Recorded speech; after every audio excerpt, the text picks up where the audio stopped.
할렐루야. 미래는 준비된 자들의 것이다, 이런 말이 있습니다. 준비가 되어진 만큼 미래의 영광을 차지하게 된다는 것입니다. 그 사람들 입시나 취업에 대비해서 열심히 준비합니다. 예비 신랑 신부들 결혼식에 앞서서 이제 신혼 살림을 할 집과 또 예물들 준비합니다. 결혼하여 살다가 출산을 앞두게 되면 새로 태어날 아기를 위하여 각종 출산용품들, 육아용품들 준비하느라고 여념이 없습니다. 우리가 외국에 가려고 해도 비행기를 타려면 티켓이 준비되어야만 됩니다. 티켓 없으면 타지 못합니다. 외국에 들어가려고 해도 비자, 입국을 허가하는 허가서가 준비되어야만 됩니다. 이렇게 우리의 인생의 순간순간마다 우리가 행한 준비, 우리의 삶을 더욱 풍성하게 만듭니다. 우리가 지금 지내고 있는 이 대강절기, 지난주에 말씀드린 것처럼 기다림의 절기입니다. 동시에 준비의 계절입니다. 오시는 주님을, 성탄에 오시는 주님을 맞을 준비를 해야 된다는 것입니다. 신랑을 기다리는 열 처녀가 기름을 준비하듯이 주님의 오심을 준비해야 된다는 겁니다. 오늘 올해 본문인 누가복음 3장 1절부터 6절까지의 말씀, 세례 요한에 대한 말씀입니다. 대강절 둘째 주일인 오늘과 또 셋째 주일인 다음 주일, 우리는 이 세례 요한에 대한 말씀을 계속 보게 될 겁니다. 그런데 이번 주는 주제가 준비입니다. 그리고 다음 주일, 그러면 구체적으로 어떻게 준비해야 될 것인가, 또 세례 요한을 통해서 우리가 보게 됩니다. 여러분, 우리 성경에 복음서가 4시 있습니다. 그런데 이 4개의 복음서가 있는데 그 중에 예수님의 탄생에 대해서 소개하는 책은 2권뿐입니다. 마태복음에서 동방박사 이야기를 통해서 예수님의 탄생을 얘기하고 있고, 누가복음에서 들판의 목자들에게 예수 탄생 소식이 들렸다는 그 이야기를 통하여서 예수님의 탄생을 얘기하고 있습니다. 예수님의 탄생에 대해서는 4 중에 2만이 얘기하고 있는데, 여러분, 세례 요한에 대해서는, 예수님의 오심을 준비했던 이 세례 요한에 대해서는 마태복음, 마가복음, 누가복음, 요한복음 4책이 다 얘기하고 있습니다. 여러분, 무엇을 말해주는 겁니까? 예수님의 탄생 이야기보다 더 중요한 것은 그 예수님의 오심을 준비하는 거란 얘기입니다. 그래서 예수님의 오심을 기다리는 이 대강절 기간, 우리는 예수님의 오심을 준비했던 세례 요한처럼 준비해야 된다는 것입니다. 여러분, 오늘 말씀을 보면 이 세례 요한이 어떻게 이 세상에 나오게 되었는지 먼저 그 시대적인 상황을 설명하는 것으로 시작이 되어지고 있습니다. 1절, 2절, 1절부터 2절 상반절까지 말씀하면 이 세례 요한이 등장하던 시대의 시대적인 배경을 알리기 위해서 그 당시에 정치 지도자, 종교 지도자 7명의 이름이 차례로 나오고 있습니다. 한 사람의 황제, 한 사람의 총독, 3사람의 분봉왕, 그리고 2사람의 대제사장 이름이 그대로 나오고 있습니다. 여러분, 이들이 누굽니까? 디베로 가이사는 그 당시의 로마 총재, 즉 세계를 주름잡고 있던 최고의 권력자로 예수님이 태어날 당시 로마 유대인들에게 호적 조사를 강요했던 황제, 그가 바로 디베로입니다. 빌라도는 우리가 너무나 잘 알죠. 당시 유대를 통치하던 로마의 총독, 예수님을 십자가에 못 박히도록 유대인들에게 넘겨준 사람입니다. 로마가 세운 허수아비 분봉왕이었지만 헤롯은 예수님이 태어날 당시 2살 이하의 어린아이들은 다 죽여버려라 명령했던 사람이고, 또 빌립은 세례 요한의 목을 베라고 하는 살로메와 결혼하여 그 살로메의 말을 듣고 세례 요한을 참수한 사람입니다. 안나스는 대제사장직을 돈으로 매수하여 대제사장이 된 사람이고, 가야바는 안나스의 사위이면서 예수님을 체포하여 신문했던 자입니다. 여러분, 이 7명의 정치 종교 지도자들, 예수님이 태어나던 그 당시 나는 새도 떨어뜨릴 만큼 엄청난 권력을 손에 쥐고 있던 사람들입니다. 사회 지도층 인사들, 아니 정점에 있는 사람들, 재산도 많았고 부귀영화도 누린 사람들이었습니다. 세상적인 눈으로 볼 때 정말 대단한 사람들이었습니다. 그런데 여러분, 세상 사람들 눈에 볼 때는 대단한 사람들, 큰 자였지만 하나님이 보시기에 이들은 보잘것없는 작은 자에 불과했습니다. 왜 이들이 작은 자입니까? 이들의 문제는 아무리 하나님께서 말씀하셔도 들을 마음이 없다고 한 것입니다. 세상적인 것들, 육체를 의지하다 보니 하나님은 온데간데 없어지고 말았습니다. 심지어 최고의 종교인이라고 하는 대제사장들마저도 하나님은 없습니다. 그런데 세례 요한, 이들과는 정반대, 이들과는 대조적인 삶을 살았습니다. 이 7명의 정치 종교 지도자들이 갖고 있었던 것들, 세례 요한은 하나도 갖고 있지 않았습니다. 그런데 성경은 이런 요한을 가리켜서 큰 자라고 말합니다. 누가복음 7장 28절 보면 예수님께서 여자가 낳은 자 중에 요한보다 큰 자가 없도다, 이렇게 말씀하시면서 세례 요한을 가리켜서 큰 자라 말씀하셨습니다. 여러분, 세례 요한이 큰 자인 이유가 무엇입니까? 큰 자가 된 것은 어떻게 해서 그렇게 됐습니까? 바로 그에게 하나님의 말씀이 임하였기 때문입니다. 하나님의 말씀이 그에게 임하였을 때 그의 설교에 능력이 있었습니다. 듣는 자들이 자기의 죄를 자복하고 회개하고 세례를 받았습니다. 당시에 부패한 종교 지도자에게 독사의 자식이라 외칠 수 있는 담대함까지 할 수 있었습니다. 바로 하나님의 말씀이 요한에게 임하였기 때문입니다. 그러게 여러분, 말씀을 가진 사람이 큰 사람입니다. 이런 미국의 독립전쟁을 승리로 이끌어서 미국을 독립케 하고 초대 대통령이 되었던 조지 워싱턴, 또 미국의 남북전쟁에서 승리하여서 흑인 노예 해방을 이루었던 링컨, 이들의 공통점이 무엇입니까? 어려서 어머니로부터 다른 무엇보다도 성경을 선물로 받았다고 하는 것입니다. 어머니들 유언이 그거였었어요. 이 말씀이, 이 성경 말씀이 너희들의 인생을 복되게 하리라. 그래서 그 말씀 붙들고 살았습니다. 그럴 때 그들은 큰 자가 될 수 있었던 것입니다. 우리 감리교 창시자인 웨슬리 목사님도 마찬가지입니다. 역사가들은 그렇게 얘기합니다. 이 영국이란 나라도 프랑스처럼 큰 유혈혁명이 일어날 수 있었는데, 오히려 상황은 프랑스보다도 더 심각하였었는데, 그 가운데서 영국을 구원한 사람이 바로 존 웨슬리 목사님이다. 역사가들이 그렇게 얘기합니다. 웨슬리의 감리교 운동이 오늘의 감리교회를 이루었을 뿐만이 아니라 영국을 위기에서 구원해냈습니다. 그런데 그 웨슬리 목사님에게 붙였던 별명이 한 책의 사람입니다. 성경의 사람.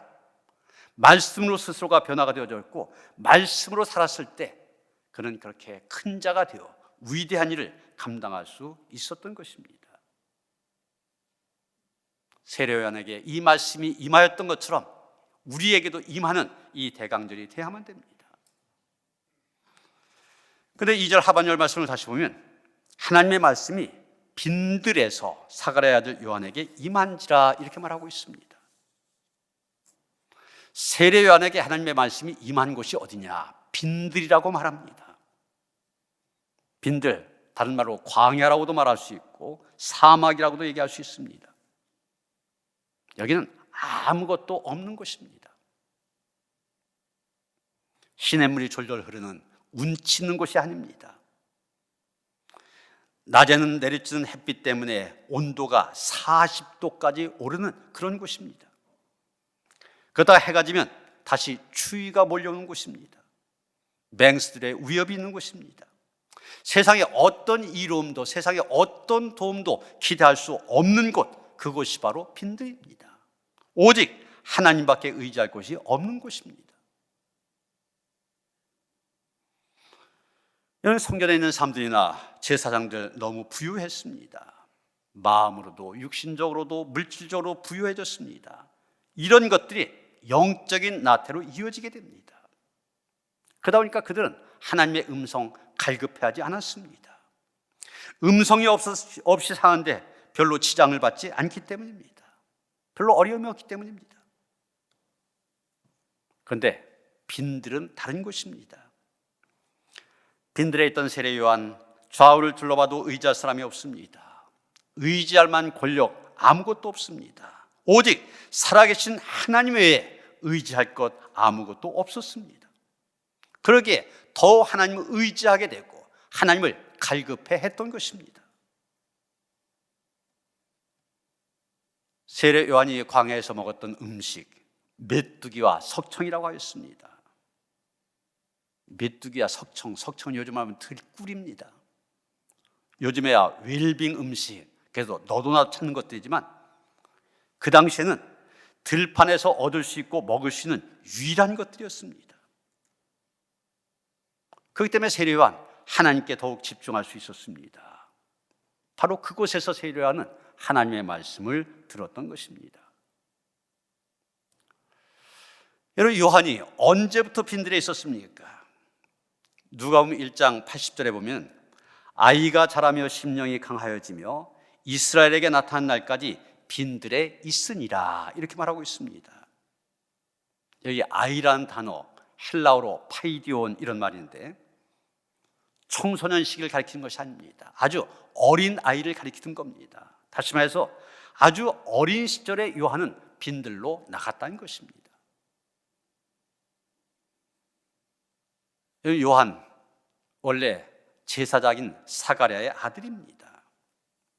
그 당시 제사장은 세습이었기 때문에 가만히 있으면 아버지의 뒤를 이어 제사장이 될 수 있었습니다.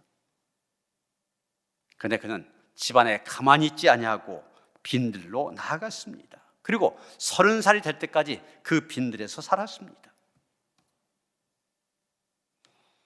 비록 빈들은 외롭고 힘들고 어려운 곳이었지만 그는 그곳에서 하나님께로부터 받은 사명을 위하여서 준비했던 것입니다. 고통스러운 빈들에서의 삶이었지만 그는 그곳에서 멋진 하나님의 사람으로 빚어진 것입니다. 진흙 이야기라는 그런 제목의 글이 있어서 여러분에게 소개하려고 합니다. 들판에 아직 채굴되지 않은 진흙이 있었다. 어느 날 포크레인이 들어오더니 그 진흙을 파내어 트럭으로 옮겼다. 다시 그 진흙은 큰 컨테이너에 들어가 잘게 부수어졌다. 진흙은 너무나도 아파서 까무라칠 뻔했다. 그랬더니 다시 큰 떡매가 이리치고 저리쳐 완전히 혼절하였다. 겨우 깨어보니 자신은 도자기로 만들어져 있었다. 이젠 끝났겠지 했지만 정작 고통은 그 순간부터 더 커졌다. 유약을 바르고 채색을 하고 활활 타는 불화로로 들어갔다. 이젠 죽었구나 생각하며 한두 시간도 아니고 이틀이나 불화로 안에 있었다. 이틀 후에 불화로 밖으로 나온 자신을 보고 진흙은 깜짝 놀랐다. 아주 아름다워진 자기 자신을 발견했던 것이다. 들판에 널려있던 하잘것없던 진흙이 아름다운 도자기로 변화된 것이다. 지금의 고통, 하나님의 손에 있다면 아름다움으로 변화되는 기회다.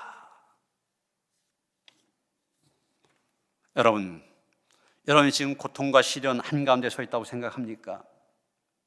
믿을 만한 사람 다 떠나고 의지할 아무런 백도 없고 자랑할 만한 돈도 갖지 못한 채 지금 황량한 빈들과 같은 삶을 살고 있다 생각하십니까? 그 빈들의 새 삶 너무 힘들어하고 있습니까? 그러나 염려하지 마시기 바랍니다. 주님은 우리에게 감당할 수 없는 시련 결코 주시지 않는다고 하셨습니다. 고린도서 10장 13절 분명히 얘기하고 있습니다. 우리가 시련 가운데 빠질 즈음 피할 길을 주시고 우리로 하여금 능히 감당하게 하신다고 하였습니다. 그래 여러분, 내가 지금 빈들에 던져져 있다. 그럴 때 나는 지금 아름다운 하나님의 도구, 하나님의 그릇으로 빚어줄 수 있는 기회가 되어졌다 생각하시길 바랍니다. 빈들에서 하나님의 말씀을 듣고 주님의 길을 준비했던 세례 요한처럼 여러분도 주님의 길을 준비하는 기회로 여기시길 바랍니다. 6절에 보면 세례 요한은 이사야 선지자의 글을 인용하여서 모든 육체가 하나님의 구원하심을 보리라 이렇게 선언하고 있습니다.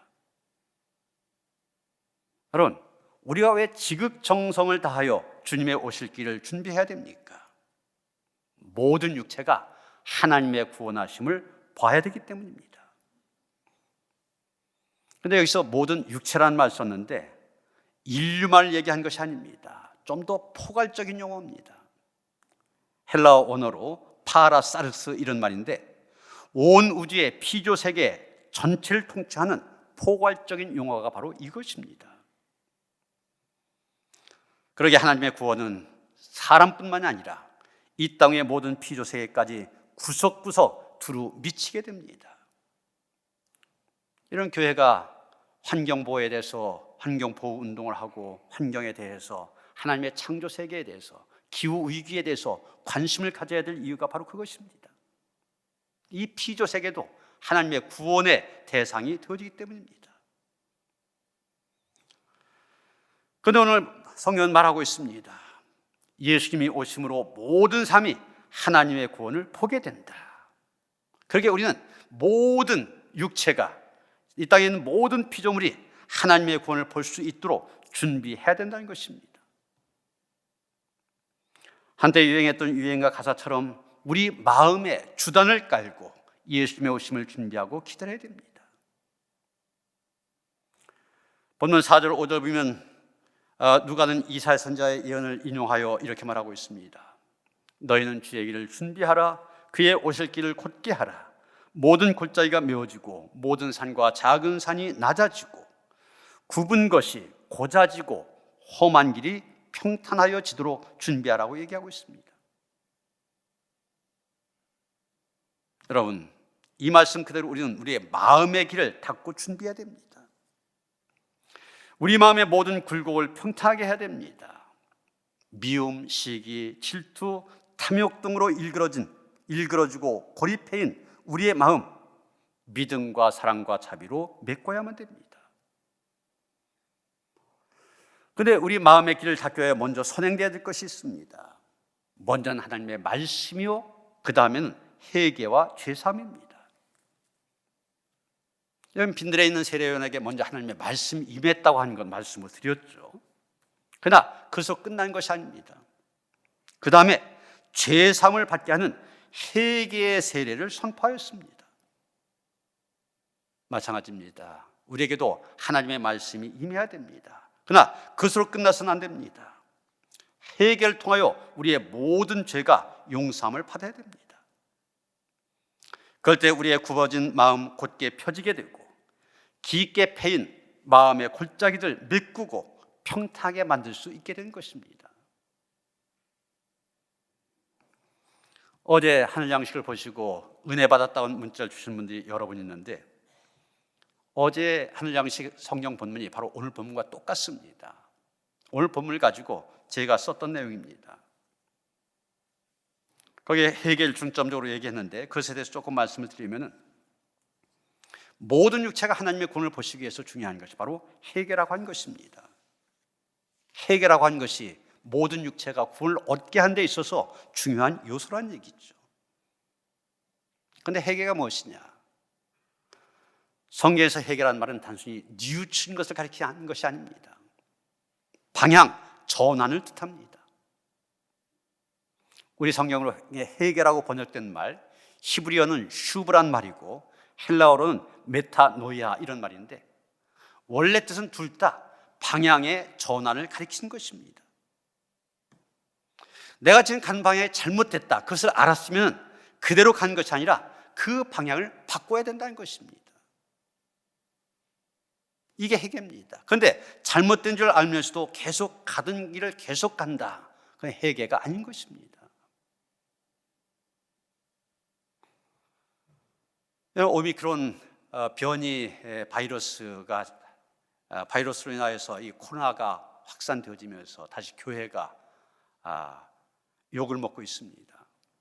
바로 그 오미크론 변이 바이러스 1호, 2호 확진자가 인천에 있는 40대 목사 부부, 이렇게 나왔기 때문입니다. 다른 사람들 같은 경우는 뭐 회사원이다, 공무원이다 하면 그거 밝히지 않는데 목사라고 하면 꼭 밝힙니다. 지금 언론이 문제예요. 그러나 그렇다고 해서 뭐 핑계 댈 수는 없습니다. 어떻든 더 욕을 먹는 것은 왜 거짓말 했냐는 거죠. 공항에서 올 때 지인의 차를 타고 왔으면서도 왜 택시 타고 왔다고 거짓말 했냐, 이게 문제가 되고 있습니다. 여러분, 우리가 2년 동안 학습된 게 있잖아요. 확진자가 나왔으면 자기의 동선에 대해서 솔직히 얘기했었는데 거짓말 했다가 오히려 확진자가 더 확산되는 그런 일들 여러 번 겪었지 않습니까? 그것이 잘못됐다, 거짓말해서 문제가 더 커진다, 이것을 알았으면 그렇게 하지 말아야 됩니다. 잘못했던 것에서 돌아서야 됩니다. 그게 회개인데 이분들 그렇게 하지 않고 똑같이 거짓말해갖고 문제를 크게 만들었습니다. 잘못된 줄 알면서도 잘못된 길 계속 가는 것, 그건 회개가 아닙니다. 이래서는 안 되겠구나 깨닫는데 그쳐서는 안 됩니다. 돌아서야 됩니다.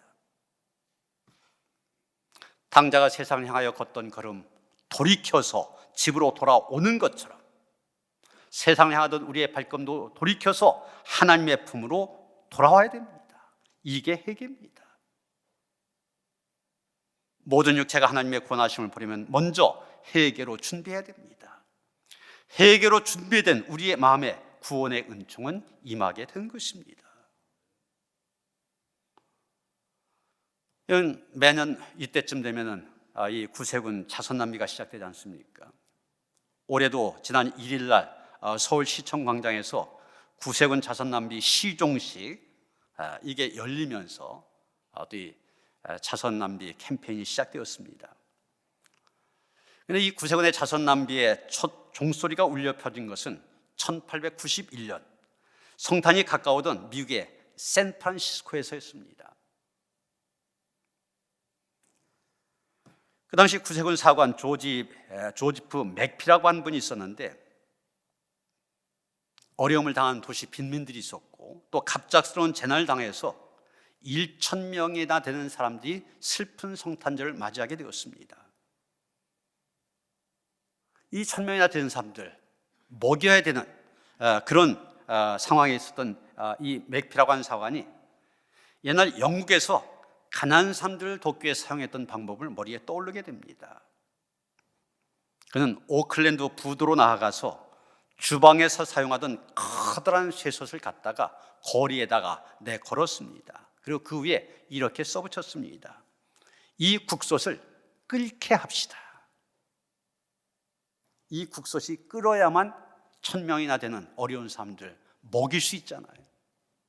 그래서 간단히 쓴 겁니다. 이 국솥을 끓게 합시다. 얼마 지나지 않아 그는 성탄절에 어려움을 당한 이들에게 따뜻한 식사를 제공할 수 있을 만큼 충분한 기금을 마련하게 됩니다. 이렇게 어려운 이웃을 돕기 위하여서 새벽까지 고민하던 한 구세군 사관의 깊은 마음이 매년 성탄이 가까워지면 실시하게 되는 이 구세군 자선남비의 출발점이 되어졌던 것입니다.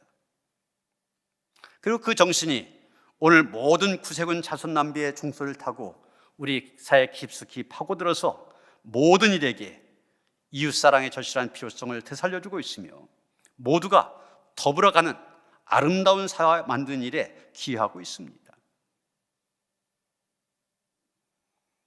지난 3일 대통령이 연말연시를 맞아서 이웃을 살피고 돕는 국내 주요 기부 금품 모집 및 나눔 단체 이 사람들 청와대로 초청하여 기부식을 했는데 그 자리에는 전 재산을 기부하고 40년 동안 봉사해왔던 92세 박춘자 할머니가 있었습니다. 여러분 사진에 대통령 네 분의 부축을 받아가며 들어간 분이 바로 그분입니다. 이분 남한산성 길목에서 김밥을 팔아 모은 전 재산 6억 5천만 원, 초록우산 어린이재단을 비롯한 여러 자선단체에 기부를 하였습니다. 이분이 자기가 가난했던 어린 시절을 기억하면서 자신보다 더 어려운 이웃들에게 나눔의 정신을 실천해 왔다. 그 사연을 여러 사람에게 이야기하면서 참석자들 숙연하게 했다는 것입니다. 뭐라고 얘기했냐면, 가난과 함께했던 어린 시절을 생각하며 김밥을 팔아 돈을 모으는 대로 기부해 왔습니다. 기부를 하니 걱정도 싹 사라지고 즐겁습니다. 여러분 얼마나 귀한 일입니까? 원래 이번 주 목요일에 국내에 치료하고 있는 우리 연해안에 있는 선교사님들 위로회를 할 계획을 가졌었습니다. 그런데 이 오미크론 변이 확진자 그분들이 감리교 목사님들 또 선교사들이기 때문에 이런 상황에서 감리교 선교사 30명이나 모이는 것 적절치 않다 그래서 연기를 했습니다만, 제가 연해 국내 선교 사부위원장을 맡으면서 이분들의 소식을 들었습니다. 이 국내 체류하고 있는 선교사들 2년 전 코로나19가 발생되어지면서 선교지에서 추방을 당했다든지 아니면 상황이 너무 심각해서 국내로 들어온 그런 분들입니다. 그런데 2년이 지나도록 현지에 들어가지 못하고 국내에 남아있으니 얼마나 마음이 불안하고 어렵습니까? 이제 어느 정도 상황이 나아져서 이제 들어가야 되겠다 싶은데 비자를 내주지 못해 들어가지 못합니다. 심지어는 후원하던 교회 후원이 끊어지니까 비자 발급할 수 있는 비용도 없는 그런 분도 있대요. 이런 상황이 2년 동안 계속되어지다 보니 가정이 깨어진 그런 선교사 가정도 있다고 합니다. 그래서 그들 위로하는 모임을 가져야 되겠다. 그런데 연회에서 예산이 없습니다. 재정을 만들어서 해야 됩니다.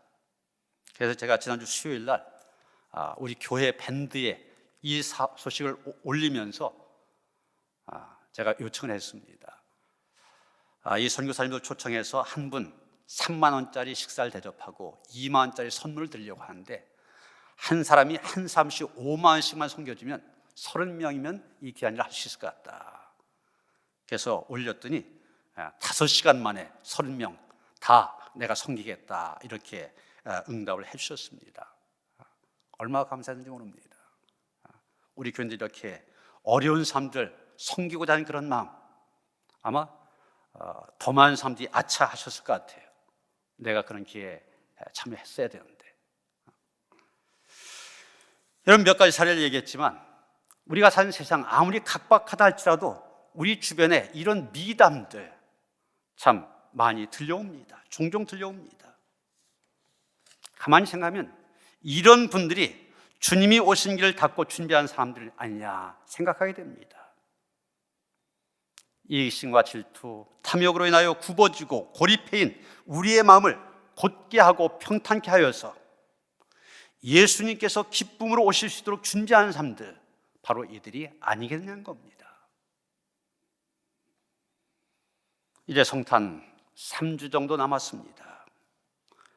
만왕의 왕 만유의 주 예수께서 우리 곁에 쉽고 안전하고 평안하고 영광스럽게 오실 수 있도록 우리가 그 길을 준비해야 됩니다. 맑고 고운 영성으로 하나님의 말씀을 받고 회개함으로 죄사함을 받아야 됩니다. 무엇보다도 굽어지고 깊게 패인 우리의 마음의 굴곡들, 사랑과 자비의 마음으로 곧게 펴야 됩니다. 이럴 때 우리는 주님께서 이 땅에 오셔서 천하 만민뿐만 아니라 온 피조 세계를 구원하신 것 우리의 눈으로 볼 수 있게 될 것입니다. 우리 모두에게 이런 은혜가 충만한 대강절이 되어주시기를 주님의 이름으로 축원합니다. 하나님, 이 대강절 정말 오시는 주님을 진심으로 기다리며 준비하게 하시니 감사드립니다. 우리의 마음이 올곧게 펴져서 오신 주님 대를 준비하게 하여 주시옵소서. 마음껏 오시는 주님 우리 안에 영접할 수 있게 하시고 그분을 우리의 삶의 주인으로 모심으로 인하여서 우리의 삶이 새로워지고 풍성해질 수 있도록 함께 하시옵소서. 예수 그리스도 이름 받들어 기도하여 싸움나이다. 아멘.